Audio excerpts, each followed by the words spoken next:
Para saudara dan saudari yang Tuhan cintai, selamat pagi dan selamat bertemu lagi dalam renungan harian dari Paroki Santo Petrus dan Paulus Hargapura, edisi hari Senin, tanggal 17 April 2023, dalam masa Paskah yang kedua. Mengawali hari yang baru ini, kita hendak mendengar dan merenungkan sabda Tuhan. Marilah sebelum kita mendengar dan merenungkan sabda Tuhan, kita berdoa. Dalam nama Bapa dan Putra dan Roh Kudus. Amin. Allah Bapa, pencipta alam semesta, lahirkanlah kami kembali dalam Roh Yesus, Tuhan kami yang telah bangkit dari alam maut. Perkenankanlah kami atas namanya mengucapkan kata-kata yang mendatangkan kedamaian bagi sesama. Bersabdalah ya Tuhan, kami siap untuk mendengarkan. Terpujilah Engkau Bapa, Putra dan Roh Kudus, kini dan sepanjang segala masa. Amin. Para saudara dan saudari yang Tuhan cintai, sabda Tuhan yang hendak kita dengar dan kita renungkan untuk mengawali hari yang baru ini diambil dari Injil Yohanes pasal 3 ayat 1 sampai 8. Tuhan bersamamu. Inilah Injil suci menurut Yohanes. Adalah seorang Farisi yang bernama Nikodemus. Ia seorang pemimpin agama Yahudi. Ia datang kepada Yesus pada waktu malam dan berkata, "Rabi, kami tahu bahwa Engkau datang sebagai guru yang diutus Allah. Sebab tidak ada seorang pun yang dapat mengadakan tanda-tanda yang Engkau adakan itu, jika Allah tidak menyertainya."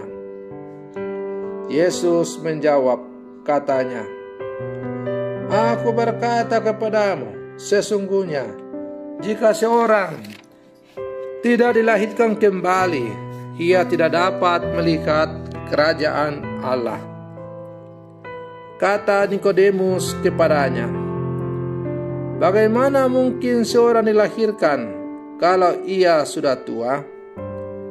Dapatkah ia masuk kembali dalam rahim ibunya dan dilahirkan lagi?"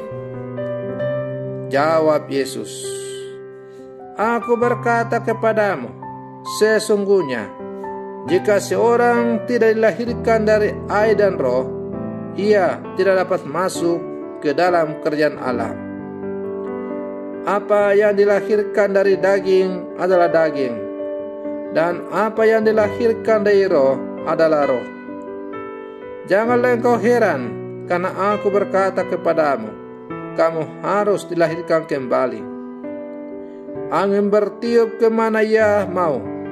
Engkau mendengar bunyinya, tetapi engkau tidak tahu dari mana ia datang atau kemana ia pergi. Demikianlah halnya dengan tiap-tiap orang yang lahir dari roh." Demikianlah sabda Tuhan. Para saudara dan saudari yang Tuhan cintai, melalui bacaan Injil yang baru saja kita dengar bersama, kita mendengar dialog antara Yesus dan seorang ahli Farisi, Nikodemus, dari kalangan orang Yahudi. Nikodemus adalah seorang Yahudi. Ia dikenal sebagai orang yang kaya, yang patuh pada hukum Taurat. Ia menemui Yesus pada malam hari, mungkin sebab ia takut dilihat orang. Ia menemui Yesus dengan maksud untuk mengenalnya secara lebih dekat. Nikodemus mengenal Yesus sebagai pembuat mujizat. Namun Yesus menarik Nikodemus dalam sebuah lingkaran yang tidak hanya membuatnya mengenal Yesus sebagai nabi dan utusan Allah, tetapi juga mengimani Yesus sebagai putra Allah. Untuk itu, Nikodemus dituntut lahir secara baru. Para saudara dan saudari yang Tuhan cintai,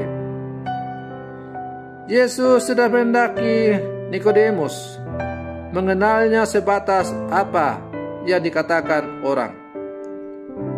Yesus menginginkan agar Nikodemus secara pribadi memiliki iman kepadanya.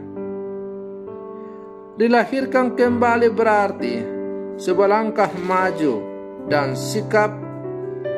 Dilahirkan kembali berarti sebuah langkah maju dari sikap melihat, mendengar, dan beriman kepada Yesus. Dengan itu, Nikodemus akan lebih dalam mengenal siapa Yesus dan memahami karya-karyanya. Melalui jalan itu pula, Nikodemus dapat melihat kehadiran kerajaan Allah. Para saudara dan saudari yang Tuhan cintai, kita sebagai murid-murid Yesus yang hidup di zaman sekarang, kita mungkin juga seperti Nikodemus. Kita mampu menjelaskan perihal siapa Yesus secara terperinci. Namun, apa yang kita ketahui itu seringkali hanya lahir dari buku-buku yang dibaca atau dari pengajaran para ahli kitab dan teolog. Kita belum mengalami perjumpaan pribadi dengan Yesus dan mengenalnya secara pribadi. Kita dituntut banyak hal dari Yesus, terutama tanda bahkan mujizat dalam setiap pergumulan. Kita perlu dilahirkan kembali dalam situasi apapun. Kita perlu beriman secara sungguh-sungguh. Bahkan dalam pergumulan hidup sekalipun, barangkali di sana kita pun boleh berjumpa dan mengalami betapa baiknya Tuhan. Kelahiran kembali yang dibicarakan Yesus bukanlah kelahiran fisik, melainkan kelahiran spiritual yang sama sekali baru dan radikal. Berasal dari atas, yaitu dari Allah sendiri.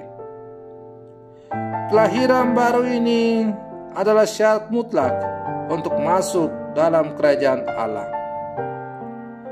Lahir kembali secara spiritual tidaklah mudah. Banyak orang yang ingin hidupnya berubah, namun kesulitan untuk mengubah dirinya sendiri. Yesus menjelaskan bahwa perubahan ini hanya dapat terjadi jika Roh Kudus hadir dan berkarya di dalamnya. Inilah kelahiran kembali dalam Roh. Bagi Yesus, kelahiran spiritual ini masih bermuara pada kehidupan baru sebagai anak-anak Allah yang terus hidup dalam relasi dengan Allah. Allah terus membaharui seluruh umatnya dengan anugerah hidup baru dalam Roh Kudus. Para saudara dan saudari yang Tuhan cintai, sebagai murid-murid Yesus yang hidup sama sekarang, apakah kita telah mengalami kelahiran baru di dalam Kristus? Melalui sakramen permandian yang kemudian disusul dengan sakramen-sakramen yang lain, kita telah mengalami kelahiran kembali sebagai anak-anak Allah.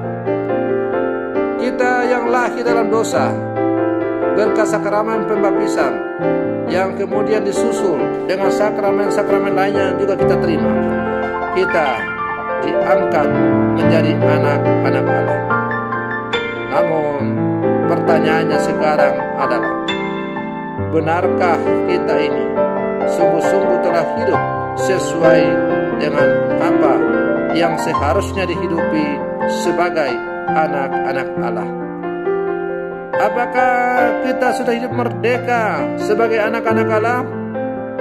Ataukah kita memang mengatakan percaya kepada Yesus dan kita bisa menguraikan dengan panjang lebar tentang Yesus, tetapi itu hanya sebatas bibir, tidak mendarat dalam kehidupan kita?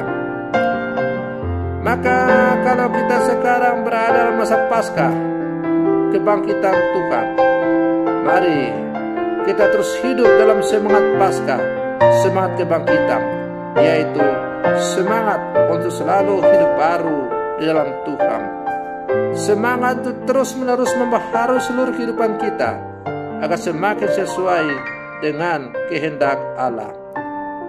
Para saudara dan saudari yang Tuhan cintai, semoga perlindungan saya untuk mengawali hari yang baru ini semakin menghantar kita untuk menjadi murid-murid Yesus yang sejati. Semoga demikian. Selamat pagi. Tuhan Yesus memberkati.